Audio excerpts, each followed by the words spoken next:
answer questions, provide some detail on what it is that we're proposing. And we got a lot of good input, and it's something that we want to actively work with them as we work through the details and finalize a site plan and just other design things that we're going to work through. But as you can see, we have a mix of 5 residential buildings being proposed.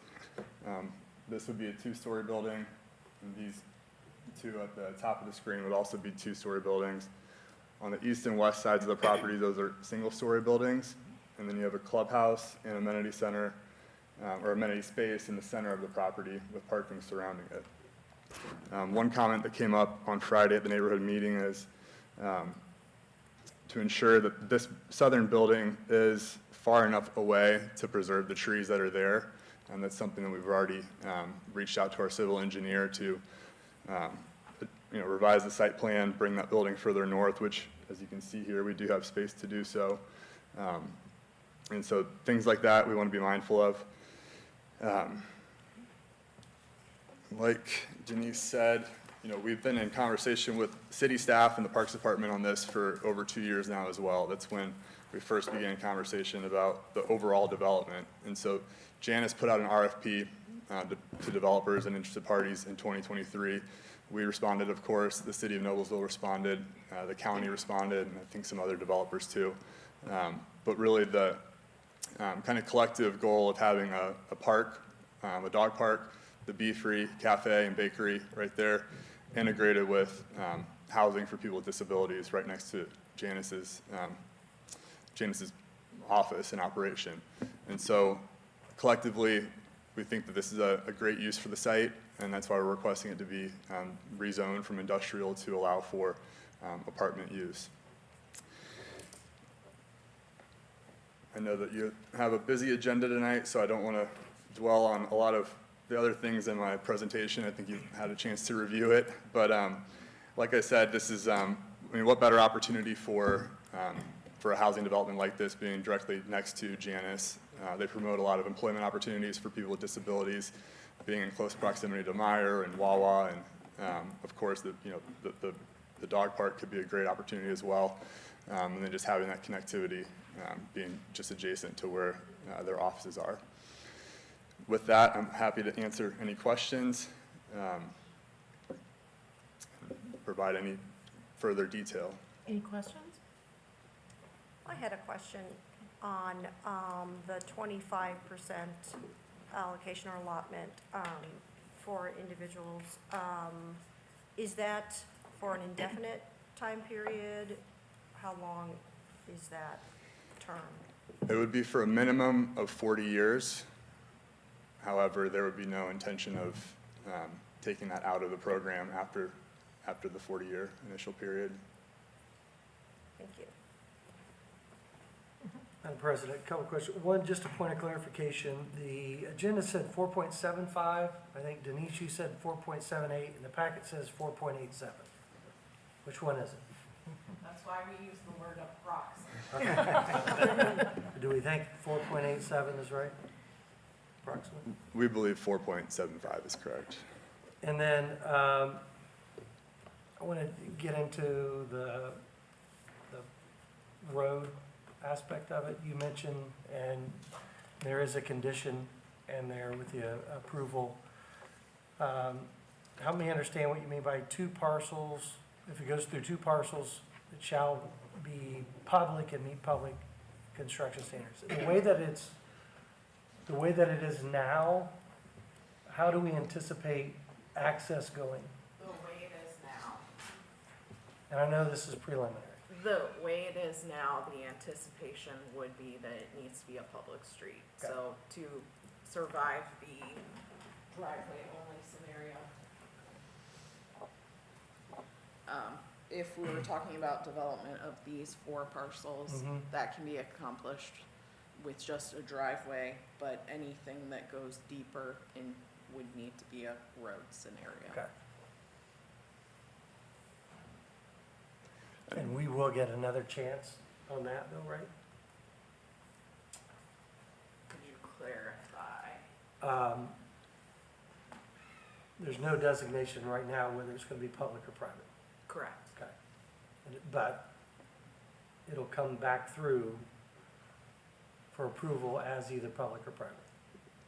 And one of the conditions recommended is they go through the plan development process, so it would come back, yes. All right, thank you. Another thing I didn't touch on earlier is just our team prioritizes safety, especially when we're dealing with this population. And so we will have a full-time property manager on site with offices there in the building.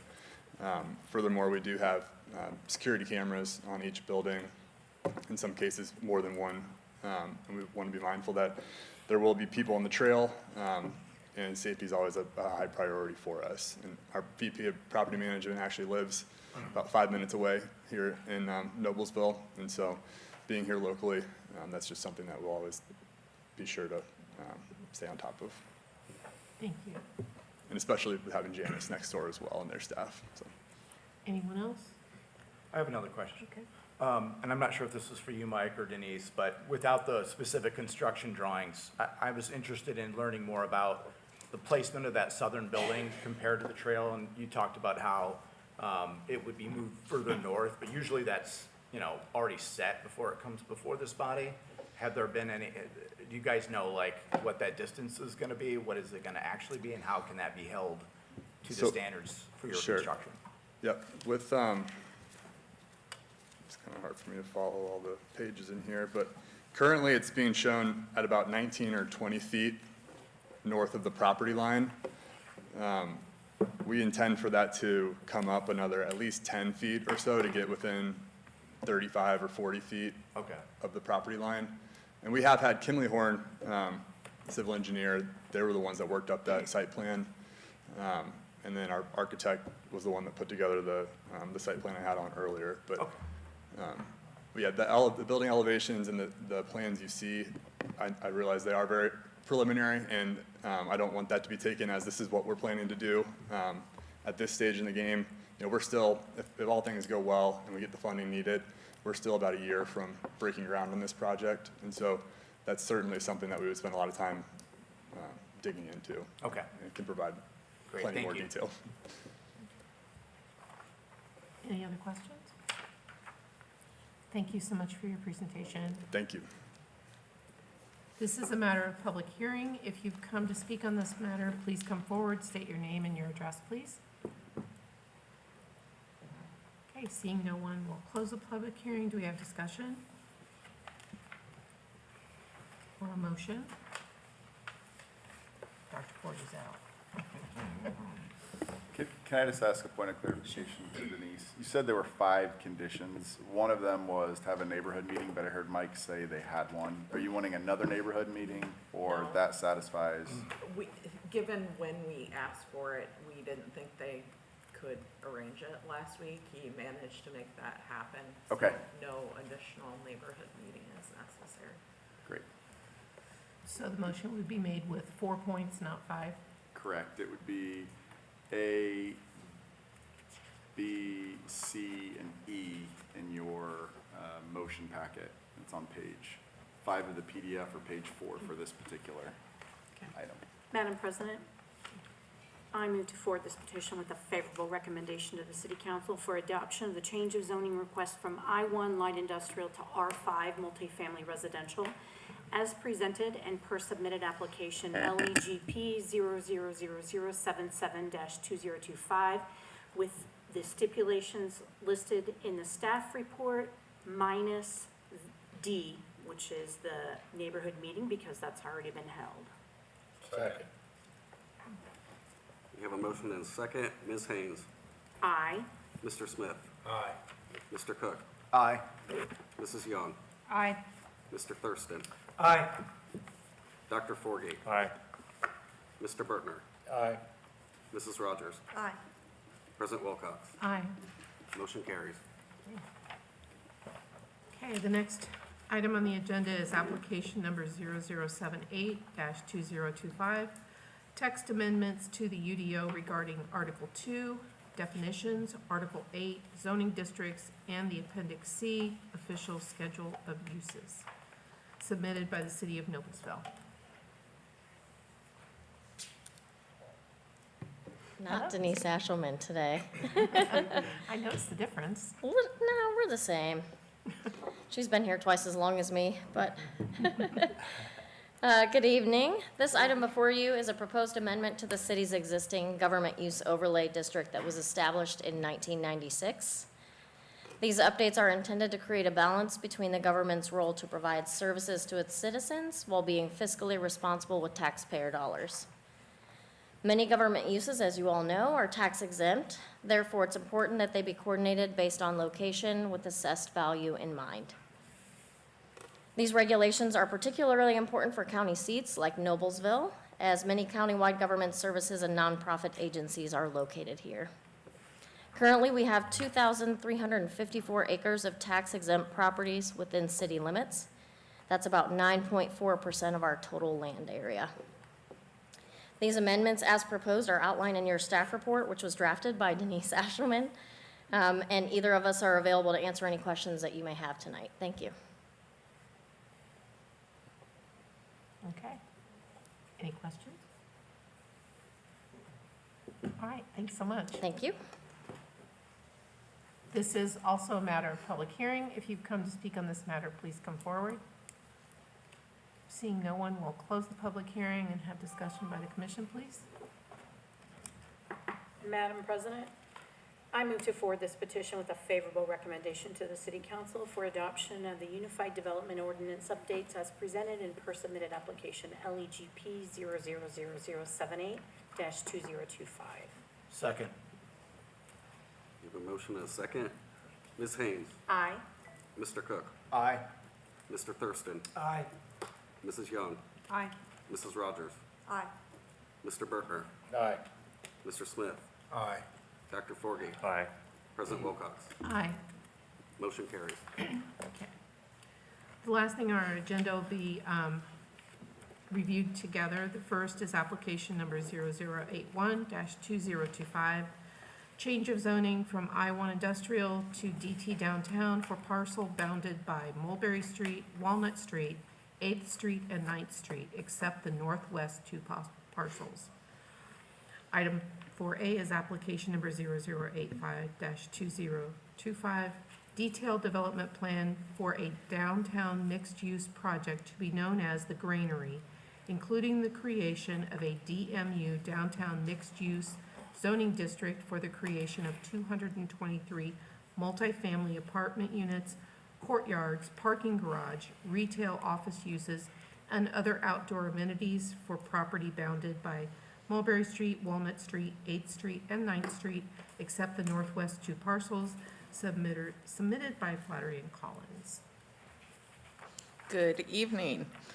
The project site is approximately 2.69 acres.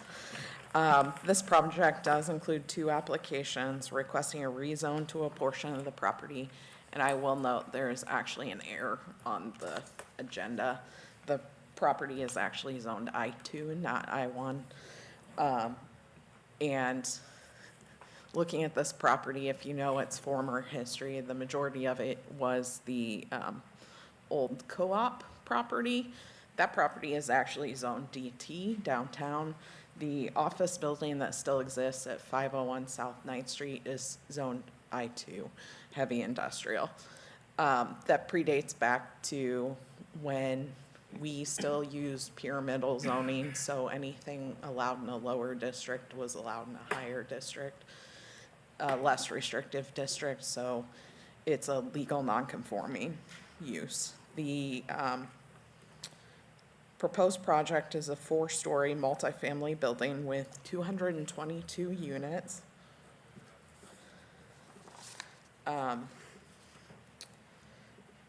About 5,000, it's just a little under 5,000 square feet of commercial space. There is a public restroom included, and then amenity space, indoor amenity space, and then 3 outdoor courtyards, and a 5-story parking garage with 298 parking spaces in it. The second application is for a downtown mixed-use overlay. That particular regulation was adopted to allow for more efficient use of land and units and allow residential uses and commercial uses to coexist together and integrate in areas that were within walking distance of the hub of downtown. This property is within walking distance of downtown and is intended, the district itself is intended to promote infill development and is only allowed within the DT zoning district. This particular request does come to you with 4 separate waivers. One of those waivers is actually the boundary for the downtown mixed use overlay is drawn in to the UDO, and its southern boundary stops at Division Street. So this property is just outside the boundary.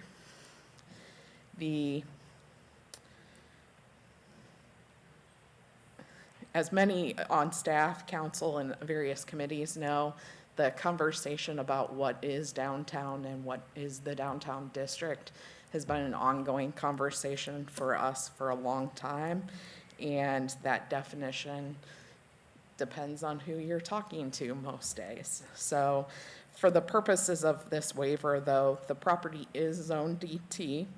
The property is located within walking distance of the hub of downtown, and the project is an infill project, and it also incorporates residential and commercial uses within the same building, and as a bonus includes a public restroom right at the area where the Midland Trace Trail and the Nickel Plate Trail meet. The second waiver is to allow a reduction in the front yard setback. So in DT and most other developed areas, it is based on the average of the structures on either side. As this project incorporates 3/4 of a block, that actually has a very wide-ranging implications. So the southern boundary the southern parcel doesn't even have a structure on it. It's a parking lot, so the setback from the south based on that would be 60 feet. These properties to the north have a slight setback of 10 feet or so. These are even closer. And 8th Street, it's really hard to even determine what the appropriate setback should be. The petitioner is proposing to essentially go to a 0 setback on their frontages. This project does have frontage on 4 public rights-of-way, Walnut Street, 9th Street, 8th Street, and Mulberry Street. There are insets within the building architecture, but their intent was to have the outdoor spaces and the stoops interact with public right-of-way in the form of a more traditional development. The third waiver is to allow an increase in the maximum building height. The district states that it should be 4 stories or 50 feet. And the majority of the building does comply with that, but there are 3 specific spots that do not. There are 2 elevator shafts that fully allow them to get to the roof level. It allows for easier maintenance. That portion of the building comes in at 66 feet. And then there is a stair tower that is right around 55 feet for the parking garage. Those towers are the red, green, and blue highlighted in this exhibit. And you can see none of them are directly on a street. They're interior to the project. The request is that the standard go to 4 stories or 70 feet from the applicant. The 4th waiver deals with signage. So staff actually made a very specific request as it relates to signage. There is a unique sign that has gone up in a neighboring community, and the applicant was actually requested from staff to find a way to incorporate the signage in a similar fashion for this project. It is what our ordinance considers to be a roof sign. Anything located on the roof as a roof sign is also specifically prohibited by our ordinance. So the request is to allow the sign. The sign itself to the top of the structure is also around 66 feet, which matches those elevator shafts.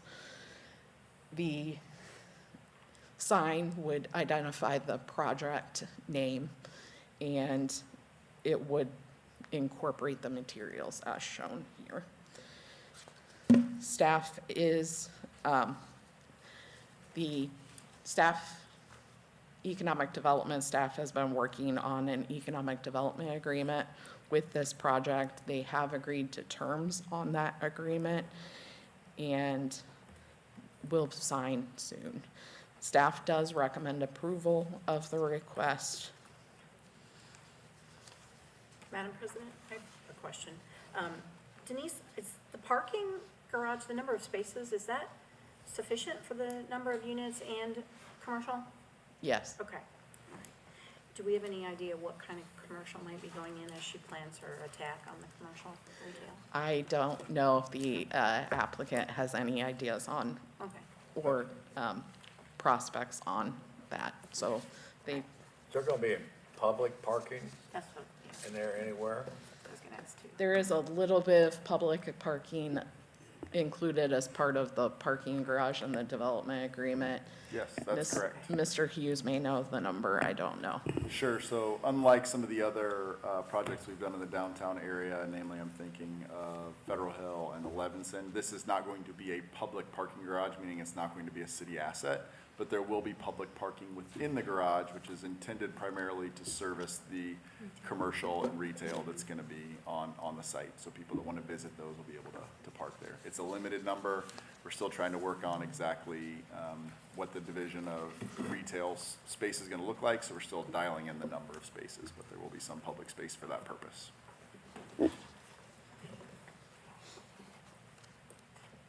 Who owns the plot of the, in the corner that's being, is that city-owned or is that privately owned? The whole property is owned by the same private owner. Okay. Gotcha. Any other questions for Denise? Thank you, it's a great presentation. Is the owner here to make a presentation?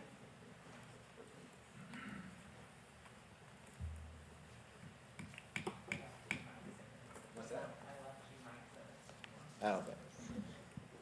Brandon Bogan with Flaherty and Collins Properties, Vice President of Development Operations. I live at 115 Edgewater Drive here in Noblesville. I think Denise did an excellent job presenting the project. I think many of you have seen this along the way. We were about 13 years in the making, I think, at this point of getting to where we are. As you can see within this, it's a very dense development. We work very hard to make sure that we're working to create the efficiencies within the site, and this does cause us to do a lot of things in terms of making it work within the height and making it work within all the setbacks. We view this as a unique opportunity for the city of Noblesville and for us as Flaherty and Collins to create a gateway project. We believe the site feels like it is part of the downtown square, which is why we feel that it should be downtown zoned. We've done a lot of working with staff back and forth to make sure the architecture of the building is very fitting of the community and something unique. We don't do cookie cutter designs throughout the country. We do something unique every time. This one has a personal touch to me, being that I live here in Noblesville, and one of our founders, Jerry Collins, does as well. We see it's going to be 222 units of luxury market rate development. We've got, as Denise said, about 5,000 square foot of commercial space. We do not have any current tenants on that as of yet. Retail leasing is difficult. I suspect that'll come throughout the process as we get further. Most tenants really won't look at our spaces until we're up in the air, and then they can start to feel it, especially a unique development like this. It's going to be something that's not here currently. So we're very excited about it, and we're here to answer any questions you may have about the development. Any questions? you so much. You're welcome. Thank you. This is a matter of public hearing. If you've come to speak on this matter, please come forward, state your name, your address. And remember, if you're an individual, you'll be timed at 3 minutes, and if you're speaking for the group, then you'll be timed at 5 minutes. My name's Bev Geyer. I live at 673 South 10th Street. This property is behind me. I'm going to see it from my backyard. This is the first time I've seen it. I don't like it. I don't want to see it. But my main concern is parking. They say they've got 223 multi-unit parking or places. Most people have 2 cars per family. That's not nearly enough parking. How are they going to access it? Mulberry, or the only place would be Walnut Street, is closed off on 8th because of the path. So they got limited access to this thing. You want to make it so it's wider, it doesn't have to fit into these capacities. I don't see how you're going to be able to do that. What was my next concern? Oh, the access is very limited, that was what his was. But I just don't think this is well thought out. We weren't ever brought into the planning. 4 stories, 6 stories up to with the elevators? I'm never gonna see the sunset. I just think it's too high, it's not needed. We've got enough apartment buildings, and I don't think there's anything beautiful about it. Thank you.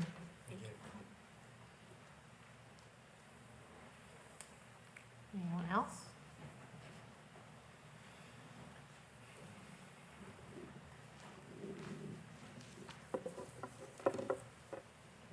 Hello.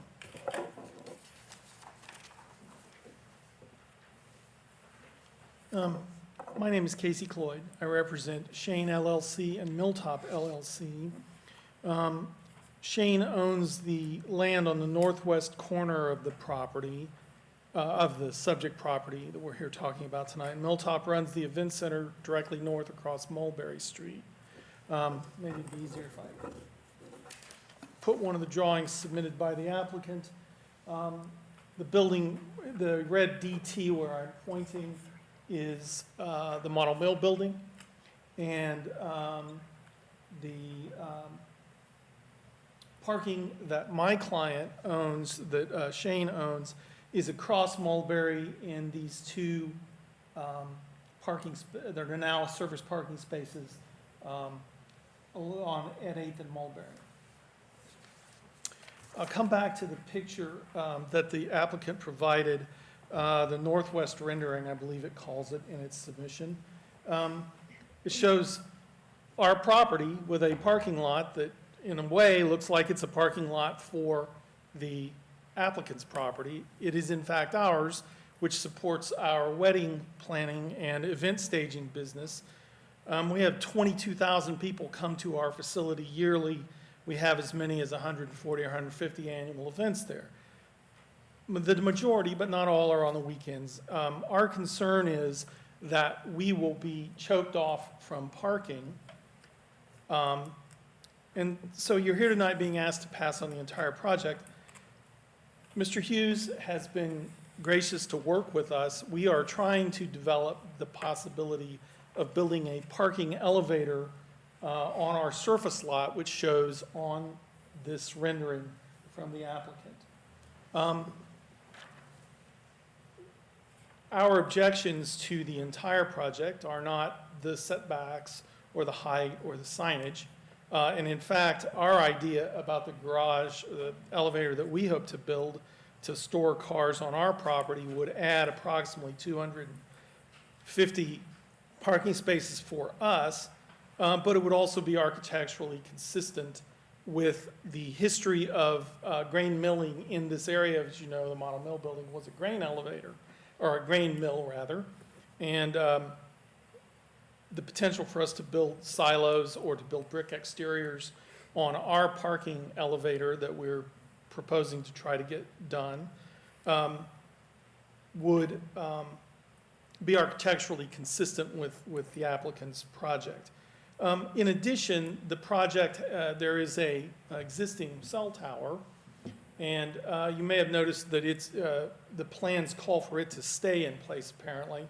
Well, we have our utility easement for water to our building comes across that parcel and then up the alley along the, where you have the I-2 section that the applicant proposes to change to DT. There's an alleyway there. It appears that alleyway would be vacated. So not only would construction go across where our water line goes from 8th Street east toward that alley, but then the alley itself would apparently be vacated, thus constructing, it appears, either the parking garage or a portion of the apartments on over where our utilities run into our, across Mulberry, then on into our building. The plans, I note that in the plans, page C100, say that the water main would be capped and abandoned. Well, that would be disastrous for our business. We cannot, and it appears that the fire marshal recognized that would in fact be a problem and that it would need to be dealt with so that my client could continue to have the water service that it presently enjoys, to bring water service to its building and have its fire safety system have water put into it. The project matrix that's part of your materials from the applicant says there are 298 spaces plus 11 parking spaces along 9th Street. That's only 1.39 spaces per unit by their own data, and it's 1.1 per bed. So if you extrapolate that they have 62 multi-bedroom units, there's very few that are going to be maybe less than 20 that might be available for public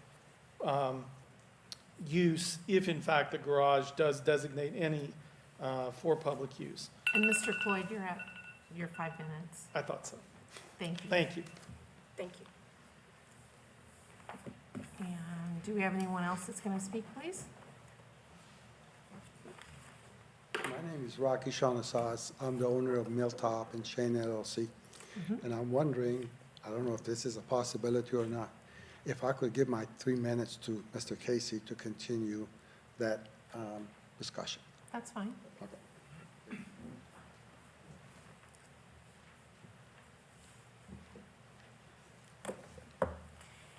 The building that we are attempting to construct on our surface lot, which would be effectively in the northwest corner of this development,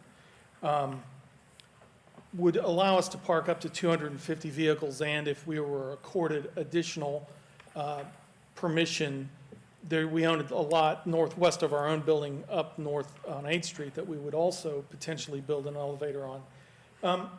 We aren't so much asking that you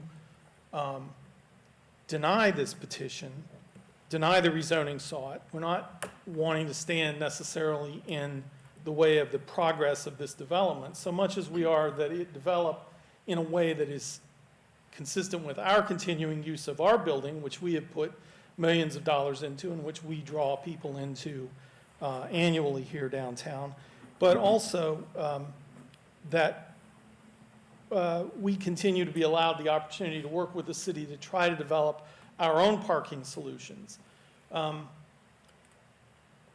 We have made progress. I think we've had 3 meetings, the most recent of which was last week with Mr. Gutschall, Mr. Hughes, and others from the city.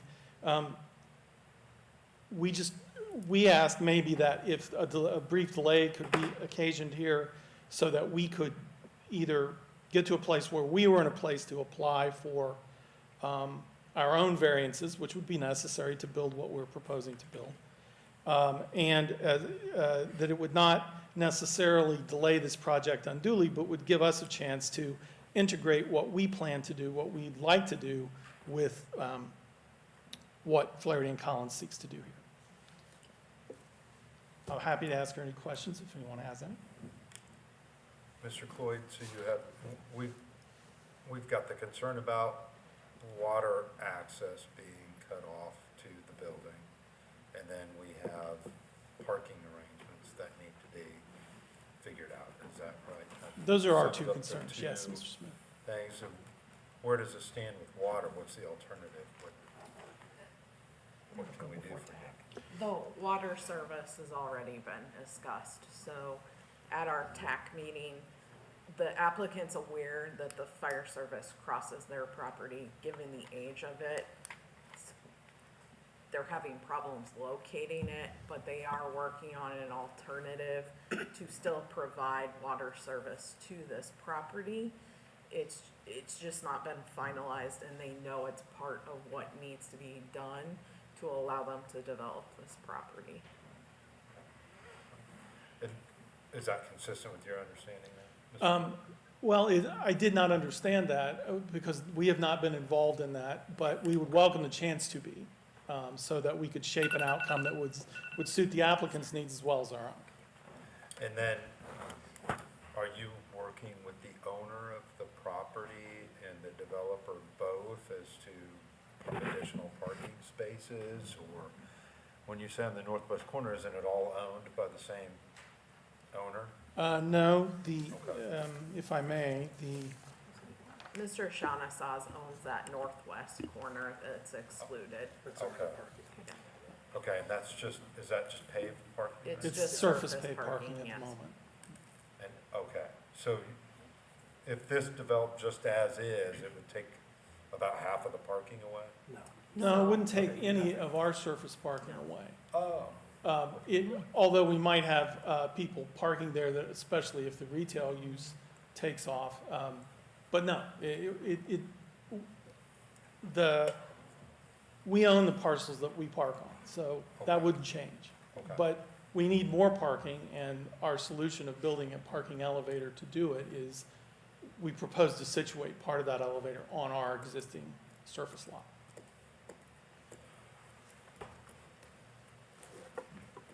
Okay, I guess I'm just not following then. You have all of your parking, it's not being changed by this development, it's just that your client wants more parking. Well, it's not exactly accurate. Okay, well, that's, We presently park, the building here that's shown as I-2 is an office building, and we lease that for some of our overflow parking because our surface parking is not sufficient for the size of our events typically. And that, under the applicant's proposal, would be part of the development that would be built over. There'd no longer be parking at that place, so we would lose that parking. but you don't own that parking. We do not, we only lease it. Okay, Right. got it. And how many spots is that you would lose? About 30. Okay, Thank you. all right, thanks. Mr. Hughes? Just because there were a lot of areas being discussed, I thought maybe everybody could benefit from just seeing the areas we're talking about. So the development is this parcel here, as well as down this way. This parcel is where the cell tower is.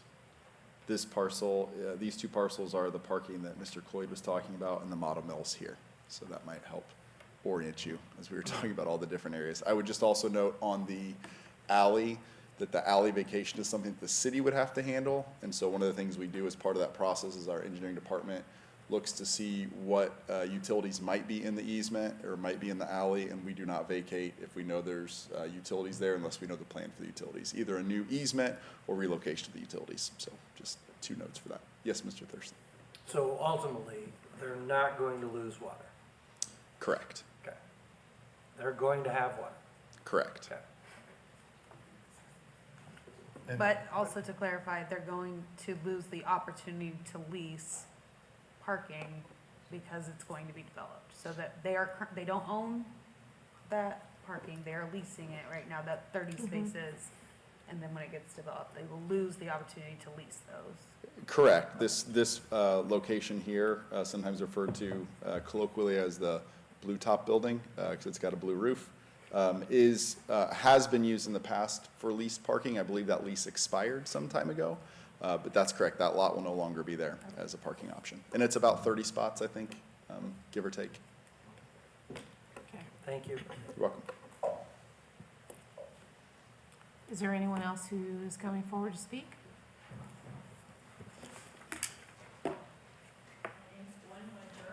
Oh, you have to get to the My name's microphone. Gwen Winter. I live at 953 Mulberry. Right now, I'm surrounded by a bunch of Airbnbs. Hilltop does a great job of doing their parking, but I think those roads are not gonna be enough. Where is the entrances gonna be on this apartment complex? And you're in a historical district, and a lot of people like it that way. So if they can tone down a little bit and make it a little more historical, maybe it'd be accepted a little more. But I think there's gonna be, I have problems with some of my utilities right now. What are they gonna, with 221 family units going in, what are they gonna do about, face it, Noblesville's growing, it's getting more and more crime. Are we gonna hire more policemen to help patrol the areas and stuff? Is that, it's gonna be a problem. Are they gonna put in more fire hydrants to accompany a big area like that? Right now, I think there's only like maybe one or two. I have a problem with parking. I've just got a very small area, and one side is an alley, one side is 953 Mulberry, and that gives me 2 spaces. But when these Airbnb people have 3 or 4 cars at them, I don't sometimes have parking area.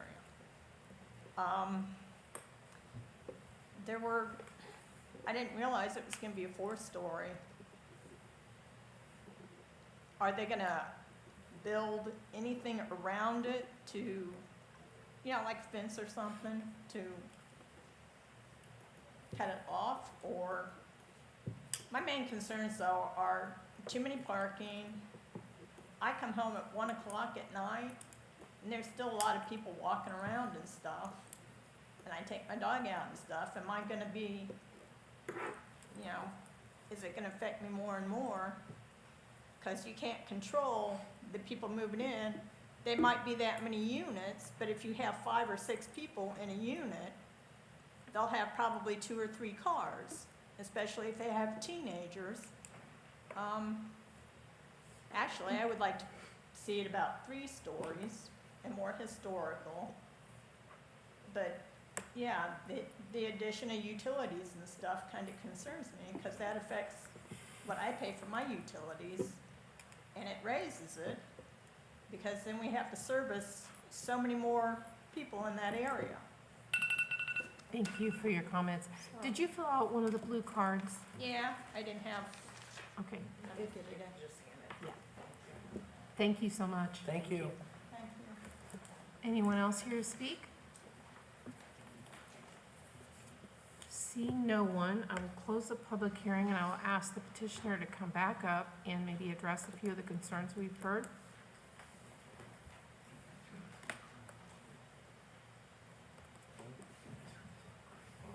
Thank you. Do you want to just to address the concerns of what the public Well, had? just in general. Sure, we can speak to a few things. In terms of the parking counts on the site, I know there are concerns with not having adequate parking. We do these developments all over the country and throughout many areas similar to Noblesville. And our typical parking is about 1.2 per unit, so we feel very confident with our rates. And to be honest, it's not in our interest to not have enough parking. Our residents would be very upset if we didn't have adequate parking in this region. What is your ratio, one bedroom, 2 bedroom in this development? There are 160 studios and 1-bedroom apartments. How many? 160. 160, okay. So that leaves 70. Yeah, Do you have a ballpark of the rents that you're thinking? the rents on this is there'll be somewhere between $1.85 and a little over $2 a square foot, depending on the market once we actually get built. That's gonna range. Do math. Yeah, sorry, the range on that's probably gonna be about say 1,200 through, and some, we'll have some very large units, there'll be premium units, there'll be 2,000 plus a month. Thank you. I know there was concerns brought forth about the utilities in the alleyway. I would note that the alley has already been vacated. I can't speak to historically of why it was vacated with utilities in it. That was far before our time. But I would note that in terms of the water service over to the Milltop building, we're not going to cut them off from water. We have no intention of that. We will actually, the development itself will support taking care of the cost to relocate the water off of our site to make sure that the Milltop is taken care of. In terms of the parking noted by the Milltop, we don't have any intent of our residents utilizing their surface parking lot by any means. And we will have a small amount of public spaces within our garage. It won't be a huge in number. Our garage is predominantly for the residential and for our commercial spaces. I don't see that our development will negatively impact the development of a parking elevator if that's what he chooses to do on that surface lot. We'd welcome that for the area. Been to many events at the Milltop. It's a great space. The entrance to the parking garage is located on 9th Street, about Thank you. mid-block. And we'll note that we intentionally did that back and forth. We went around a long time of where the right location was. At one point, well, I guess we actually started this project prior to the Pleasant Street connector coming through. One point when the roundabout was going to be further south, and we were going to enter directly off 8th Street. But with the connection of the Pleasant Street bypass coming through, Pleasant Street connector, should use the right words, our entrance was going to be too close to the roundabout, so we shifted it around and came off 9th Street. We feel that's a more appropriate access point for the garage to make sure that we're circulating into the facility. And obviously, those individuals on that backside will come off there, and they'll be coming through at times. It's not going to be in and out all the time. Obviously, residents are predominantly leaving in the morning, coming home in the evening, and then we're close to downtown. A lot of our residents are going to be walking to downtown, utilize the restaurants and the stores and everything else. Thank you. Any other questions that I didn't for the hit? petitioner? Hydrants, additional hydrants go in, So, or do they? I all don't the know. utilities have seen preliminary sets of their drawings. They give comments, they all base their comments on the level of service that they need. So, I have to guess that, yes, there's probably additional hydrants coming with this project. Specifically, I did not look for that. No, But the fire marshal, that is one of his primary comments. perfect, thank you. We do have our engineers with us from American Construction Point if there's, And can then speak to that. just in terms of parking ratios, our ordinance, even for 3-bedroom apartments, doesn't even require 2 spaces per unit. It's only 1.9 for 3-bedroom units, and it goes as low as 1.25 for studio units. Thank you. Thank you. And I'm sorry, the public hearing's closed. Are you from Structure Point? Could you come forward and speak regarding if you know anything about the hydrants, just because people are asking questions? Yes, Josh Kryler with American Structure Point, 9025 River Road, Suite 200, Indianapolis, Indiana, 46240. Yes, we are adding a couple hydrants to maintain, I believe it's 300 feet spacing per Noblesville Fire Department comments. So. Thank you. Thank you. Okay, do we have any other questions, comments? Anybody want to make a motion then, since we're not? Yeah, Madam President, I'll make a motion to forward this petition with a favorable recommendation to the City Council for adoption of the change of zoning request from I-2 heavy industrial to DT downtown as presented and submitted application LAGP 000081-2025. Second.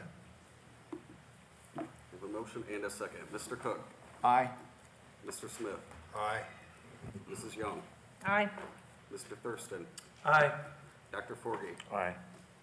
Ms. Haynes, Aye. Mr. Bertner, Aye. Mrs. Rogers, Aye. President Wilcox. Aye. Motion carries. Would you be willing to do the second? Yes, I'll make a motion to forward this petition with a favorable recommendation to the City Council for adoption of the downtown mixed-use overlay as presented and per submitted application LAGP 000085-2025 and all documentation presented in the staff report and at the hearing with the following waivers A, B, C, D. Is that good enough? Second. There's a motion and a second. Mr. Cook? Aye. Mr. Smith? Aye. Mr. Berkner? Aye. I didn't hear you say the name. Mr. Thurston? Aye. Ms. Haynes? Aye. Mrs. Young? Aye. Mrs. Rogers? Aye. Dr. Forgy? Aye. President Wilcox? Aye. Motion carries. Do we have any miscellaneous that we need to go over? We do not. Motion to adjourn? So moved. Meeting adjourned.